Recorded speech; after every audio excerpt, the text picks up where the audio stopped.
The wait is over. Admiral plays their first game at home and Dynamo Moscow meets SKA, all in one day. This is your daily KHL update. Welcome, welcome, welcome! We're in Eastern Russia, right next to China, Japan and Korea. This is Vladivostok, home of Admiral. Tonight they play their first ever home game at the Fetisov Arena. And Slava Fetisov is there, of course, for the opening ceremony. Admiral meets Fetisov's old team, Red Army. Late in the first, Viktor Drukov breaks into the zone, winds up, shoots and scores 1-0 Admiral. Historic moment, that's his second of the year and first ever in the Fetisov Arena. Early in the second now, Captain Admiral Lisin has the puck. It's a 2-on-1 and he scores 2-0 Admiral. Lisin has been a crucial part of Admiral this season, just like they hoped he would be. 11 seconds after that, Red Army is confused with an odd bounce. Slukin tries to put it in from behind the net, no dice, but Viktor Drukov is John on the spot for this one, 3-0 Admiral. Stanya's night is done after that. 2 goals in 11 seconds, no wonder they benched him. Still in the second, power play for Red Army. Zubov to Prohorkin, they score! Nikolai Prohorkin finally gives Red Army a reason to cheer. It's a 2-goal game again now. Late in the period, home team restores their 3-goal lead as Denis Osipov sends it in from the slot. 4-1 Admiral. That should do it. Down by 3 goals late in the second, and with so many injured players, it would be a miracle if Red Army made a comeback. They will get a goal back though. Ilya Zubov nets his third of the season from Ilari Filippo's assist, and that's all they would get. Admiral wins their first ever game at home, and that's their third win of the season. First in regulation too. They now have 8 points and tied for 11th in the East. This is Moscow, where Dynamo meets SKA St. Petersburg. This is not the game of the day. This is not the game of the week. This is the game of the month. Simple as that. You're about to see Ilya Kalachek and Leo Kamara. This is gonna be awesome. First period, SKA's force line is out there, and they score. Evgeny Stechkov opens up the scoring, 1-0 SKA. This is just what St. Petersburg wanted. Let's see if they can build on it. Absolutely they can. Artemy Panarin digs his way into the zone, skates behind the net, pass to the blue line, another pass, Chudinov shoots, and it's 2-0 SKA. Maxim Chudinov scores his second of the year to double SKA's lead. Dynamo must do something about it. Still in the first, Dynamo is on the rush. Leo Komarov is wide open, Yelosvar feeds him, and they get one back. And Leo has a few words to say to SKA's net apparently. I told you, this is a big game, and emotions are brewing. These guys don't like each other one bit. Late in the first, Martin Shkarsim shoots from the slot. Luck stops it and falls into the net. Is that a goal? Yes? No? Can we call anybody about this? We go upstairs, and the verdict is not in Dynamo's favor. No goal. Second period now, Pistushkov feeds Andrei Mironov for a shot. That doesn't go in, but Komarov is where he should be, in the slot and scoring. Even Steven on the boards again, 2-2. Komarov nets his second of the night, and Moscow fans go wild. Leo is their favorite. Komarov now has 2 goals, and Kovalchuk doesn't have any, and he lets Komarov know he's rather unhappy with the fact.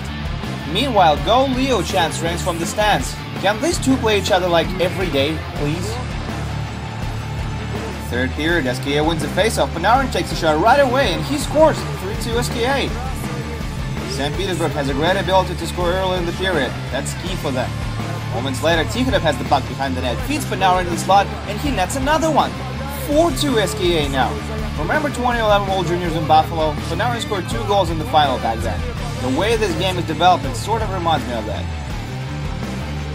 5 minutes later, Roman Cherenko is with the puck, puts out a few moves, dishes it to Anton Malyshev, and he scores 5-2 SKA.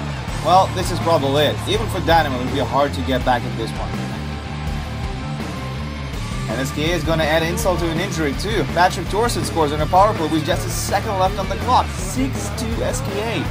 What was shaping up to be a close game turned into a massacre in the third period. SKA ends their 2-game losing streak and, most importantly, gets a W against an arch rival. Artemy Panarin is the hero of the game with 2 goals and 3 points. And now I'm sad. I want to see Komarov and Kalachek play against each other again, but it's going to have to wait till January. Andrei Vasilevsky and Salavat host Neftekhimik tonight. First period, Samuel Mnatsam puts the puck on net, it's tipped and it's in. Bogdan Yakimov scores on Andrei Vasilevsky. Both are eligible for World Juniors this year. We're likely to see them in Sweden this Christmas. Yakimov scores his second of the season. Late in the first, Salavat has a man advantage. Ivan Vishnevsky gets the puck on the blue line, shoots, and it's in the net, 1-1. Vishnevsky had a great junior career in the Q, but he couldn't get a regular spot in the NHL with the Dallas Stars. Late in the first, Pavel Kolko has a chance to put Neftekhimik back in the lead, but he hits not 1 but 2 posts from a point-blank range. Can you possibly get more unlucky than that? Second period now, another power play for Salava. Denis Kostov hits Anton Babchuk cross ice, slap shot, and it's another goal for Salava, 2-1. First defensive pairing gets the job done for home team. Kostov, Babchuk, and Vishnevsky get their second point of the night each on this play. And that's all they're gonna need. Salava wins their second game in a row and climbs up to the 6th spot in the East. Oilers prospect Bogdan Yakimov scored a lonely goal for Neftekhimik, while Bolts prospect Andrei Vasilevsky stopped 34 shots. Evgeny Papikhin versus Artis Abols. This is Amur versus Dynamo Riga. And home team strikes first as Jakub Petrozhalek scores his third of the year on a rebound, 1-0 Amur. Second period now, Sandis Olsen sends it to the slot. It goes through. Cal Wilson has it. Puts it over there again, and this time Marcel Hose connects. 1-1, retired again. That would be Hose's fourth of the year. He returned to Riga again this offseason, and he continues to do great on Dynamo. Third period now, Evgeny Orlov has the puck. Delayed penalty for Amur. Feeds Denis Yezhov for a shot, and he scores 2-1 Amur. Great shot by Yezhov. He doesn't get to score many goals, but he just scored an important one. And he's going to be a game winner as well. Amur takes down mighty Dynamo Riga at home and grabs a fat total of 3 points. That's Amur's second win of the year and first in regulation as well. Wojtek Wolski and Torpedo host Lokomotiv in Nizhny Novgorod. First period, Torpedo on a power play. Sakari Salminen has the puck, passing the slot, and Mikhail Grigorov puts it in. 1-0 Torpedo. Salminen started slow for Torpedo, but he has been hot in the past few games. Less than a minute after that, Torpedo's third line is out there, and Alexei Potapov doubles their lead. 2-0 now. Great physical shift by this line. They deserve the goal. Second period now, another power play for Torpedo, and they get another one on the board. This time it's Vadim Kostoslobasov with the marker. He's a beast in the slot. He feels so comfortable in a physical battle with his big frame.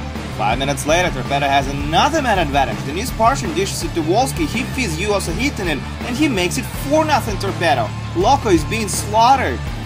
Hietanen scores his fourth of the season already, and he's a defenseman. Koval's out, Klushnikov's in. Is it gonna help Lokomotiv? Not really. Third period now, and yet another power play for Torpedo. Salminen scores his fourth of the season, and it's 5-0 home team now. And the buzzer finally goes. Lokomotiv is free to go. Torpedo easily wins this one, 5-0, as Georgi Gelashvili earns his third shutout of the season, stopping 21 shots. That's his best start in his KHL career. Michal Mikolik goes head-to-head with Mika Koskinen as Sibir hosts Slovan. Great matchup. Pick it up from the second. Dmitry Monev passes to Alexei Kopeikin. He's surprised nobody challenges him, takes his time, shoots, and scores! 1-0 Sibir. And that's going to be number 2 this year for the captain. He's played great hockey. A little later, Slovan has a man advantage. Tomasz Mojis has the puck, puts it on net from the blue line, and it goes in. 1-1. Mojis scores his second of the year. Good use of traffic in front.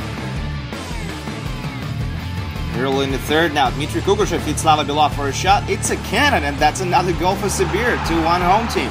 Belov scores his third of the year already, all with slap shots. Pay attention to this guy, he may be having a career season. Shortly after that, Sibir gets a power play. Alex Romanov blasts one on that rebound, and that's a wrap gift for Yuri Lehtinen. 3-1 Sibir. That's his second of the year as well, and that gives Sibir a comfy 2-goal cushion. And he could have scored his second of the night as well moments later, but he couldn't get a shot away and a breakaway. The ref got injured on the same play as well as he got bumped into the neutral zone. So many refs had similar problems this month alone. Hopefully he's going to be alright. Who's definitely going to be alright is Sibir. They take 3 points at home as there was no scoring after that. 3-1 final. Sibir is now tied for 8th in the East with 12 points. Konstantin Kornei's power play marker late in the first was the only goal Akbar since Severstal managed to score in 60 minutes. Konstantin Barulin stopped all 25 shots he had to face and earned his 20th career KHL shutout. Akbars now has 20 points and they're second in the East. Malorok Novokuznetsk won first period 2-1 but Lev managed to tie it up in the second and pull away with 3 unanswered goals for a 5-3 final. Martin Shafts and Niko Kapanen had a great offensive night, scoring 2 goals each, while Iri Novotny picked up 3 assists. With these 3 points, Lev is now tied for third in the West with Dynamo Riga.